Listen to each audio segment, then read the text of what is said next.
Welcome to the Even Better podcast, where your host, Sinikka Waugh of Your Clear Next Step, brings you exciting content about making communities better by helping people get even better at work.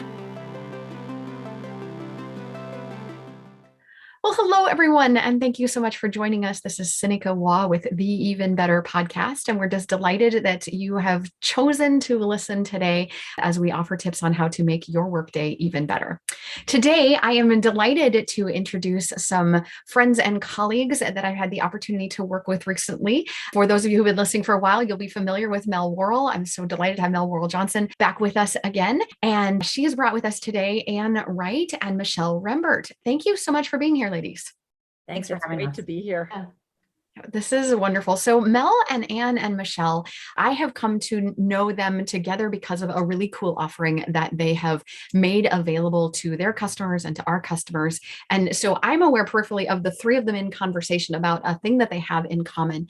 And it really does tie to effective communication, right? There is definitely an underlying theme about effective communication. And I'll let them tell you more about their product in particular and the service that they're offering. But the topic we're going to hit on today is 4 ways to communicate more effectively, like even better. It's 4 ways to look at effective communication. But before we do that, so Mel, I would love to have you kick us off. Tell us a little bit about your story and how you and Anne and Michelle came to work together on this particular topic and on this theme of there's a leader in every seat. Sure. Thanks, Sinikka, and glad to be here today. So for us, the 3 of us came together through being coaches. So all 3 of us are ICF Credentialed Coaches. We're all at the ACC level, and we met through the Iowa ICF group. And so I remember very distinctly meeting both Anne and Michelle and thinking that they were amazing, strong women that I couldn't wait to collaborate with if it came to fruition. And I had went through a training through Coach U, and I had talked to Anne, as she's the president of the Iowa ICF right now, and talked about this program and how great it was. And she circled around. Well, it ended up that Anne and Michelle ended up taking that certification program as well to be licensed facilitators. So all 3 of us are coaching clinic licensing facilitators. And together we are an amazing trio of women talking about there's a leader in every seat, one conversation at a time, one coaching conversation at a time. And how do leaders take a coach approach to how they communicate and collaborate with their teams? And just thrilled to be partnering with both of these wonderful women. Wonderful. And I'm going to turn it over to Anne here in just a second, but just to do a little bit more introduction. So you're all 3 coaches, and ICF, for those who are not as familiar with ICF, is the International Coaching Federation. And you are all credentialed licensed coaches, and you are just wonderful, wonderful people that bring a diverse background, right? Mel, you and I have spoken together, and I know that you have a heart for entrepreneurial business startups, as well as for women in leadership and in executive leadership. And you and I have many mutual friends and lots of common ground there. And I know your focus is on leadership and leadership development and focusing on people and culture. And Michelle, I know that your background has to do with healthcare and nonprofit leadership, as well as your coaching. So you're all kind of coming at this from a similar but different and varied threads. Anne, I'm going to toss it over to you. Is that a fair way to start introducing the concept? Absolutely. I mean, I love there's a leader in every seat. And what I really love about it is I know that here we're talking about how to communicate more effectively in the workplace, yet everything that we talk about, you can use in your personal life too. And I'm really big into practical application. So I love getting 2 things for one. Because I mean, in our relationships, personally and professionally, we can always be more effective communicators. I love working with new and experienced leaders and teams. It's just a great way to realize we are all leaders, no matter where we are, whether we're at the workplace, we have the quote position officially, or we're beginning, whether we're young people in a classroom, whether we're at home being a parent. We're all leaders and can develop skills to really communicate, just to improve relationships. Absolutely. Thank you, Anne. And so that our listeners have the chance to hear at least a little bit from Michelle. Michelle, welcome. Thank you so much for being here. Tell us a little bit about your journey. How did you decide to become a coach, or how did coaching fit into your plan? Yeah, I'm so happy to be here, Sinikka. Thank you for asking. So my journey might be a little bit different. As you mentioned, my background, my entire career was as a physical therapist. And in about the last 15 years was in a leadership position. And I think coaching found me because as a healthcare provider, moving into these supervisor and then manager roles, I really hadn't been trained in how to be a leader in an organization. And it was really quite stressful. And I thought my role as a manager was to fix all of the problems and to have the answers for everything. And that was really overwhelming for me because I wanted to do it right and I wanted to do it perfect. And somehow I found coaching, and it was really for me a personal, I'm a lifelong learner, and I was intrigued by coaching. And the more I started to go through the certification, I realized that I could start taking this information back to my role. And it made a huge difference in how I led my team. And it took a huge amount of stress off my shoulders because I was coming from the mindset of being open and curious and allowing the people that worked with me to come up with some of the answers instead of me having to do it all. So that's kind of how my journey started. And it's just been wonderful to be on it. And I'm especially happy to be with Mel and Ann teaching the concepts and skills at the coaching clinic. Fantastic. Thank you. And it's not surprising then that the word clinic would show up in something that you're doing with your particular background.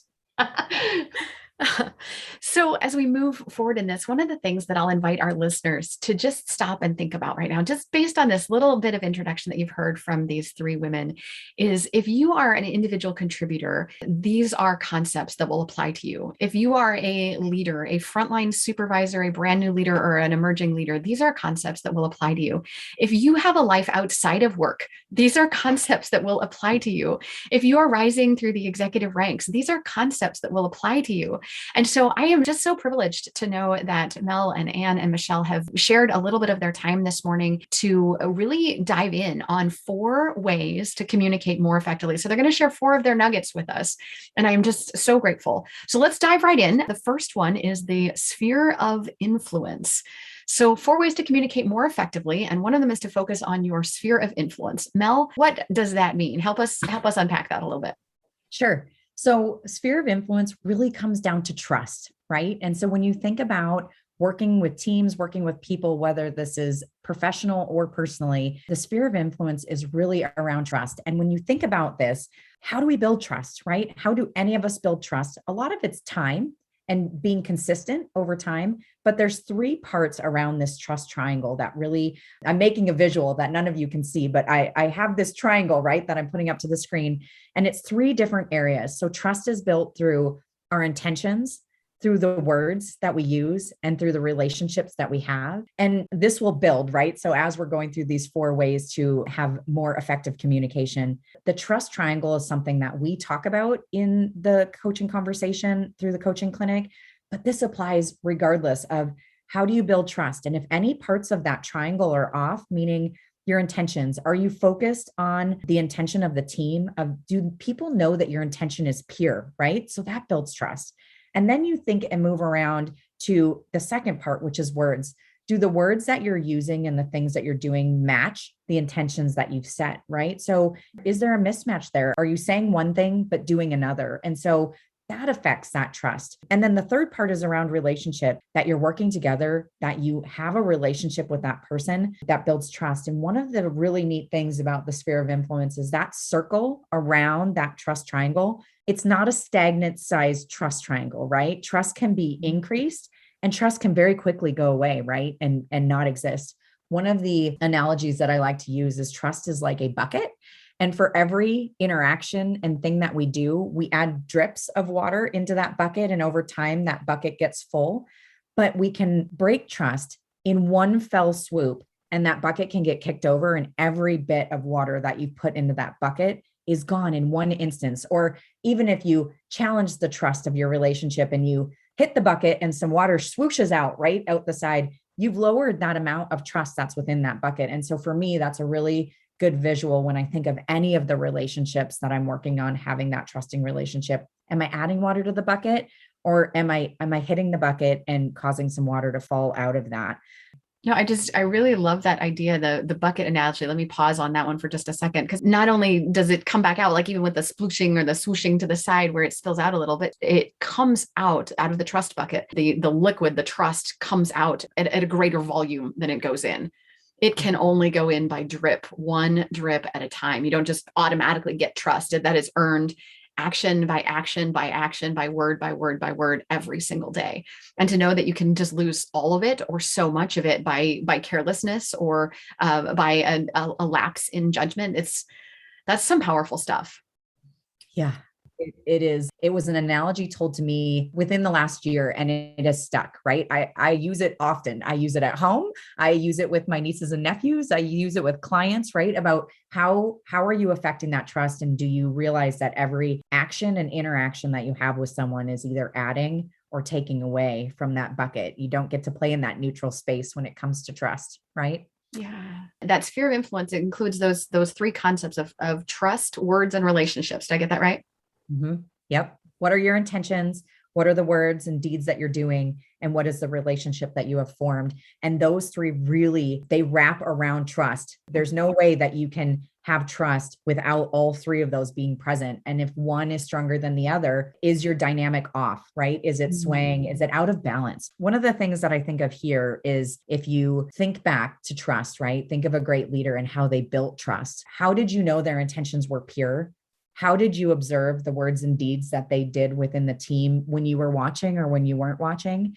And how was your relationship formed with them? Did they just assume that the relationship was good? And since they were the leader, you were 100% on their team? Or did they make that conscious effort to get to know you and build that relationship so that they were putting drips into that trust bucket? And so I just think of those leaders who you've had the most of a trusting relationship with. And what were the ways that they exhibited that through all of the things that they did?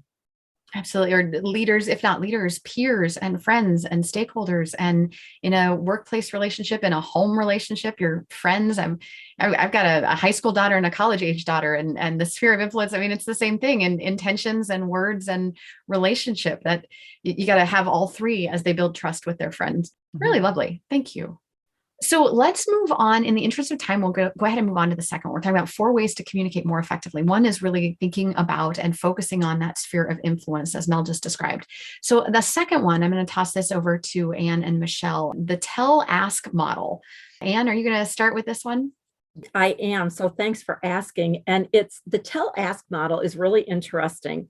And, kind of like what Michelle said earlier, when I first became a leader, I thought that I needed to tell everyone all these things, because if I was going to have respect, and if people thought that I knew what the heck I was talking about, I needed to share how much I knew. I could not have been more wrong. However, the good news is we continue to learn. So, when we think about the tell-ask model, I do think it's really important to share that there's a time to tell, there's a time to ask, and there is a challenge of when do you know the difference? I'm going to just share for a minute or so a little bit about when do we maybe want to tell somebody, and what are the advantages of using tell. Then I'm going to turn it over to Michelle, because she's going to go into kind of the asking and then move into the listening. But when you're thinking about telling, sometimes when you tell people things, it's when they really don't know how to do something. I mean, if you've never ridden a bike, if you're a kid, you really do need to tell and show somebody how to ride a bike. If you are a doctor, I'm certainly grateful that somebody told somebody how to perform surgery. Or if you're in maybe the retail world, there has to be some continuity with refunds or, different processes. So it's okay to tell somebody when there is a right process, there is a right way to do something. Sometimes if a quick decision needs to be made, and you just have to do it and just say, this is what we need to do. So those are some ways in which we know this is time to tell.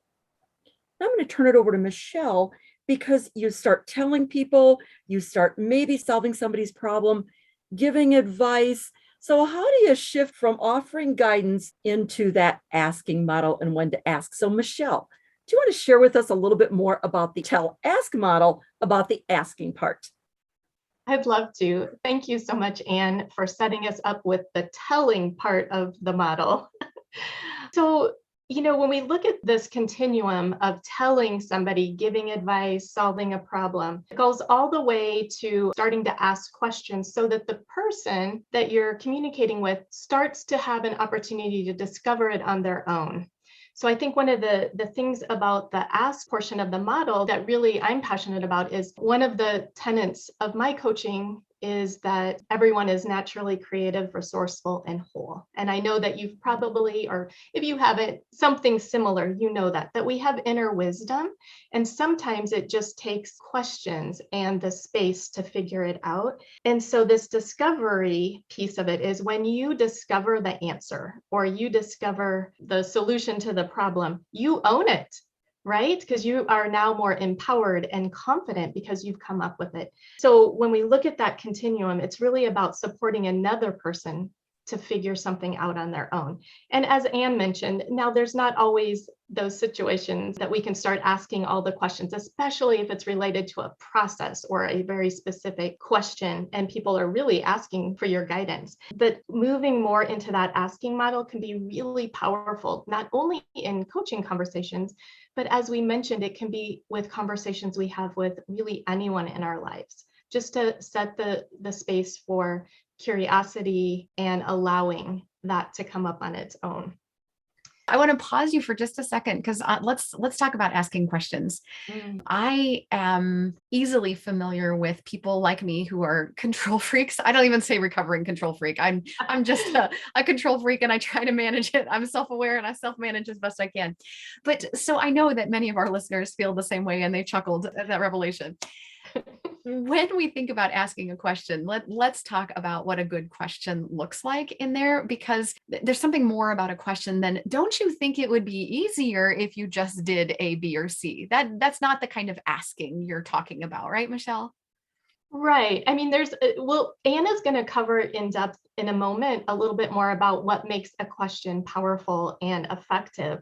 But you're right. Sometimes we have something we want them to get to. So there's that leading question. So this would be really coming from a place of being truly present and curious. So not expecting an outcome. So really allowing that to unfold without having that notion of what we think they should do or might be the correct way in our minds. Nice. Thank you. So the model for tell ask, if I understand this correctly, it's like a spectrum. It's like you may start and there may be situations where we have to tell, like telling a 3-year-old go make good choices is not particularly useful, right? You got to give them some context. Absolutely. Okay. So wonderful. So we're talking about 4 ways to communicate more effectively. Anything, Mel, anything you want to chime in on the tell ask model? The only thing I would add is Michelle and Anne did such a brilliant job of explaining it. And it's about really building that skill to know when telling and when asking is the right place to be on that spectrum, and that you can be bouncing back and forth in one conversation between that. You're not just going to show up to a meeting and be in tell mode or show up into another meeting and be in ask mode. It's how does that intertwine, and when do you go to ask and when do you go to tell? Awesome. Thank you. I can totally see how this would be a skill to hone when one is parenting teenagers, for example. And college students. No. Right. Yeah. Right. Okay. So Michelle, you're kind of the one that we're going to lean to on our third topic. So we're talking about 4 ways to communicate more effectively. The first was looking at that sphere of influence. The second one was this model of tell ask. And now we're moving to listening. And many of us will say, oh, I'm a good listener. But when you say listening, Michelle, what do you really mean? All right. Well, thank you for asking about active listening. I think we've all heard that there is a difference between hearing and listening. And for the concept of active listening is really about listening to understand, not just understanding what a person might be saying with their words, but really understanding the underlying meaning. And sometimes we can ask, are you listening to the person to understand? Are you listening to figure out what you're going to reply or what you're going to say next? So there's a few different concepts when it comes to active listening. And I like to share about some different levels of listening. Now, the levels I talk about here are from the coactive model. However, if you Googled levels of listening, you'll see across the board, there's so many different terms.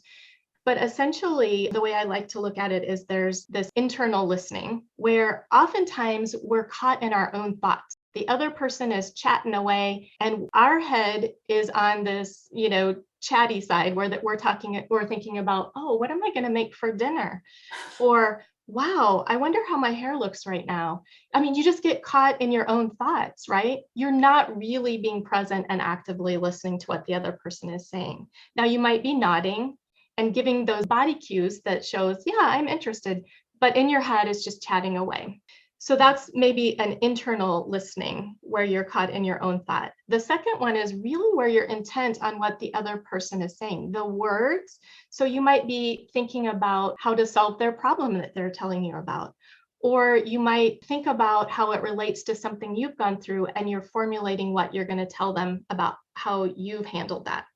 And then the third level, which can be really powerful, is this whole body listening. We call it global listening. And it's really picking up to what's happening in and around both of the people talking.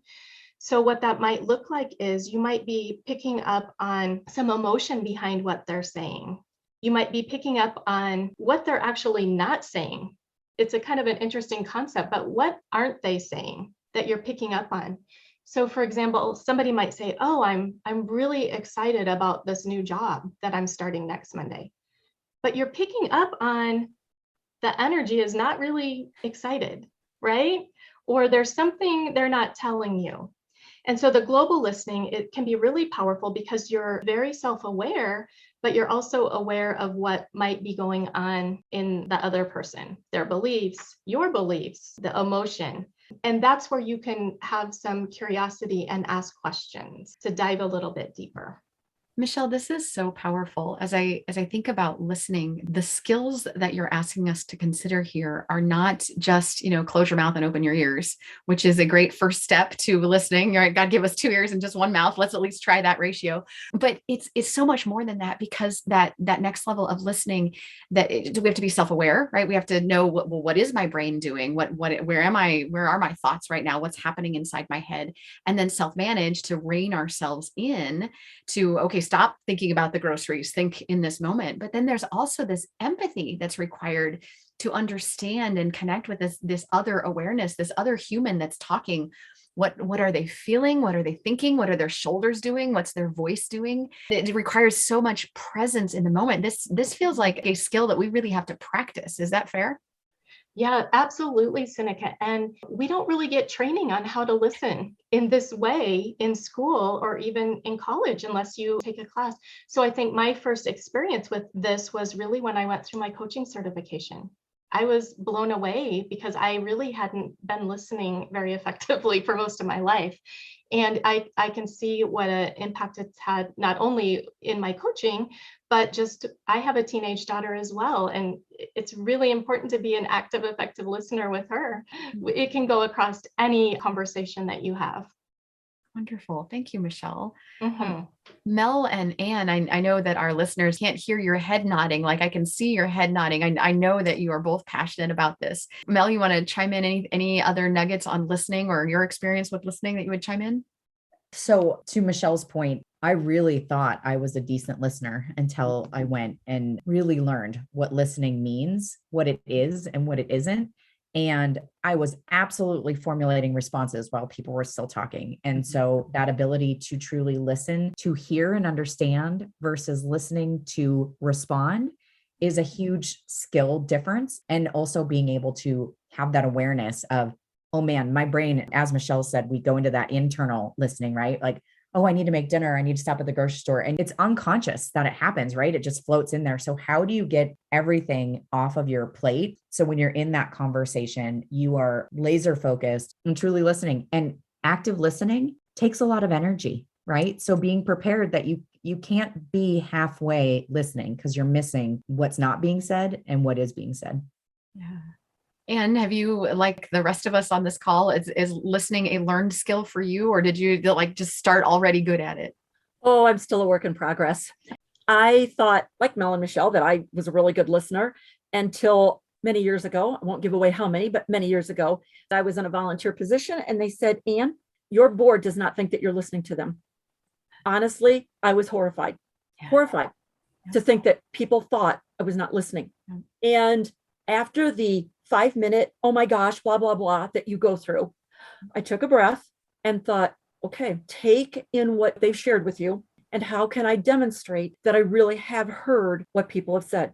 I was, like Mel, formulating my responses sometimes, unfortunately, in my head, not because I wasn't concerned, because I did care and I still do care about what people say.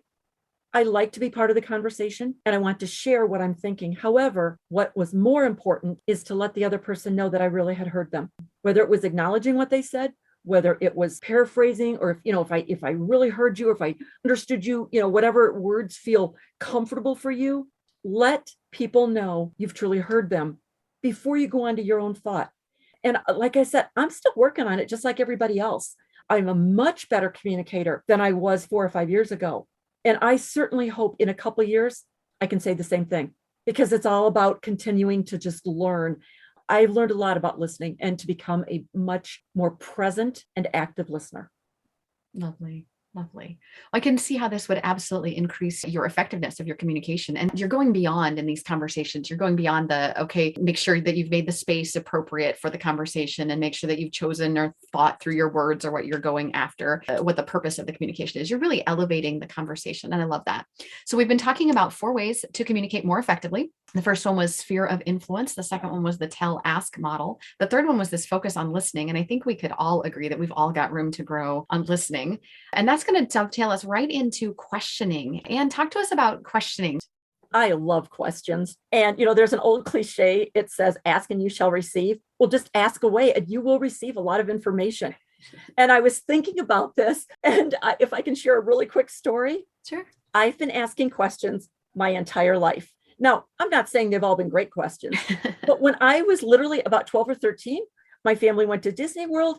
On Sunday morning, we loaded up on this 2-story, really old bus to go into Kissimmee church. On the way back to Disney World, we couldn't wait to get back. The bus broke down. We were on the side of the road in this bus with all these people for an hour and a half. And you might be thinking, how does that relate to questioning? Well, I, being the curious minds love to know, I literally talked to like 70% of the people on the bus.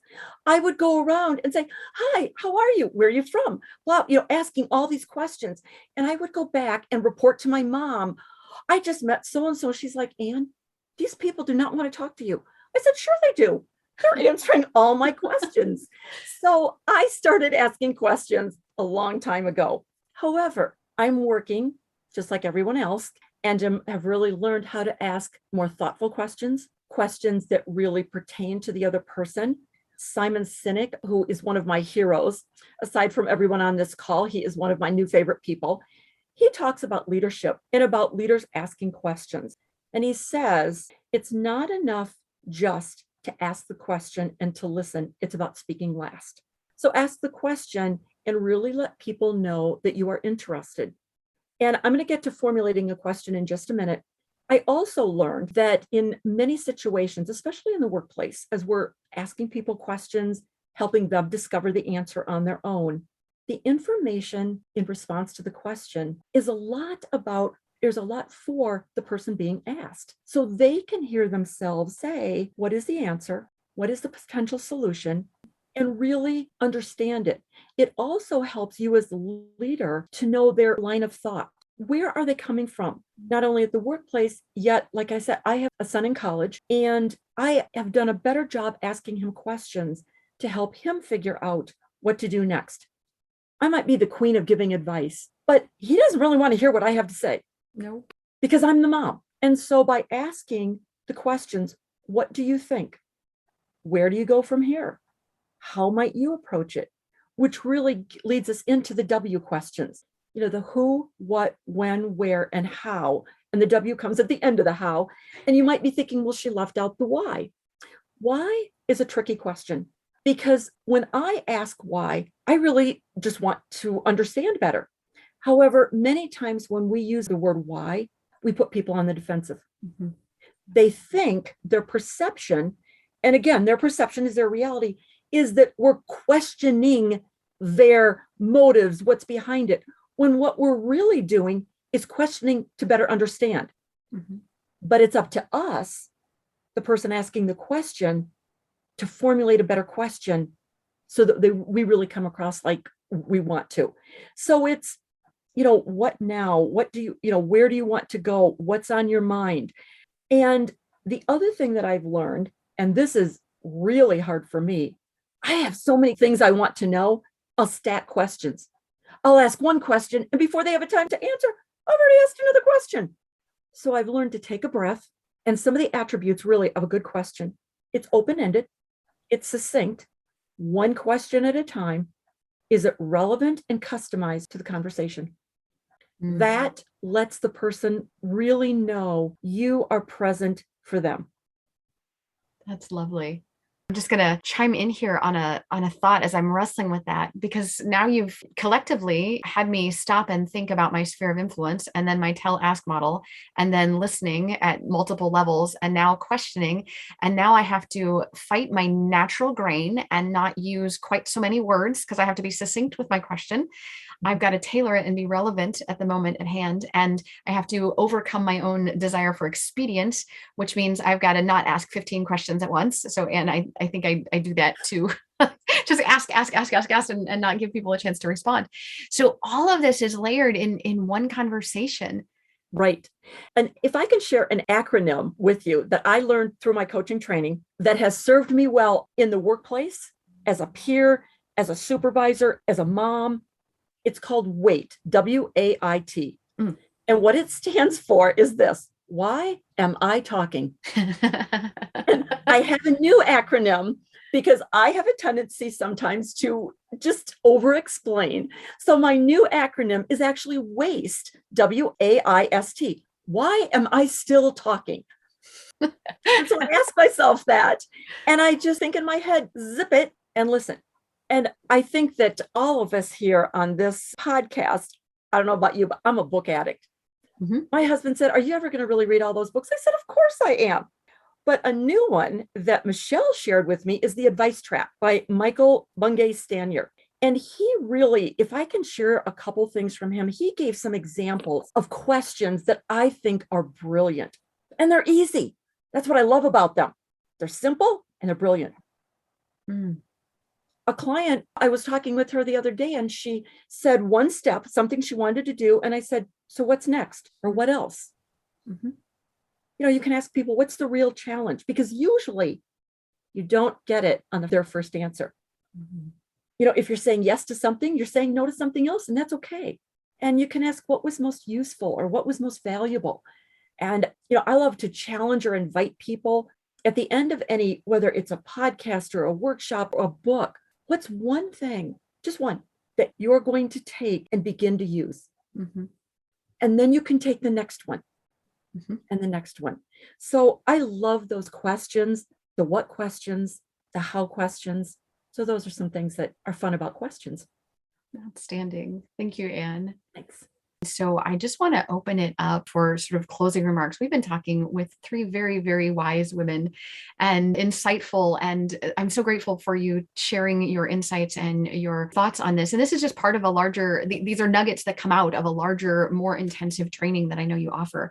But we're talking about 4 ways to communicate more effectively: the sphere of influence, the tell-ask model, listening, and questioning. Before we move on to our final question, I'll just give you each a chance to any final remarks, any closing thoughts that you would want to leave us with. And I loved your point about perhaps what's one thing you're going to take away. And so I encourage all of our listeners to think about one thing they're going to take away. Mel, what would you add? Yeah. So to be succinct, I would say when you find yourself wanting to ask a why question, take 2 to 3 seconds and reformulate it into a what, a how, a where, a when. Excellent. Practical, applicable, great strategy there. Michelle, how about you? What would you wrap up with? Yeah, I think it's this concept of being truly present. Mm-hmm. And I would invite just a couple deep breaths before you actually start to speak, so that you give yourself time to get present and figure out what you're going to say before you blurt it out. Wonderful. Thank you. So this is the Even Better podcast. And a question that I always ask all of my guests before we leave is what's one thing that's making you even better right now? Who'd like to go first on that one? I'll jump in. So this is Mel. I would say for me, surrounding myself with people who make me better is one thing. And the second thing is I've been talking about it. I just finished the book, the Adam Grant book, Think Again, and it has challenged the way I've thought about things I knew and what I needed to relook at a different way. So I found his book incredibly altering for me. It made me reflect. Thank you, Mel. Michelle or Anne, what's making you even better right now? Yeah, I'll jump in. This is Michelle. For me, I've been very intentional about how I'm spending my days. And so the question that I've been asking myself frequently throughout the day is, what matters most right now? Lovely. What matters most right now? And Anne, how about you? Was certainly everything that Mel and Michelle said, I concur. And, there's a quote by William James, and it really resonates with me. And he says, act as if what you do makes a difference. It does. And I work really hard to think about, what am I doing? Is it making a difference? And to whom is it making a difference? So those are the things. Just be yourself, be authentic, and act as if what you do makes a difference, because it really does. It really does. Thank you. I have no doubt that you have made a difference for our listeners today. Thank you for making time, Michelle and Anne and Mel. I'm so grateful for you sharing this time with us. And we've talked through 4 ways to communicate more effectively. If folks would like to learn more about you, I know all 3 of you are visible and available at our website at yourclearnextstep.com. And anyone who reaches out to us, we're happy to connect them with Mel and Anne and Michelle. So that's a quick way to reach you. And then I think as we just wrap up, I invite each of our listeners to just really think about ways that you can elevate and continue to communicate more effectively. We've been blessed with some great tips here and some great nuggets, and I hope that you find a way to apply them. Thank you so much for being here, Mel and Anne and Michelle. I'm so grateful. And thank you to our listeners for chiming in, for choosing to spend this time with us. And on behalf of all of us here at Your Clear Next Step, we hope the rest of your day is even better.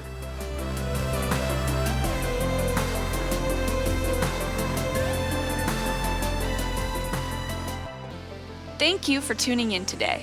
The Even Better podcast will be back with more content soon. But in the meantime, subscribe to our podcast or check out our website at yourclearnextstep.com for more information. See you next episode.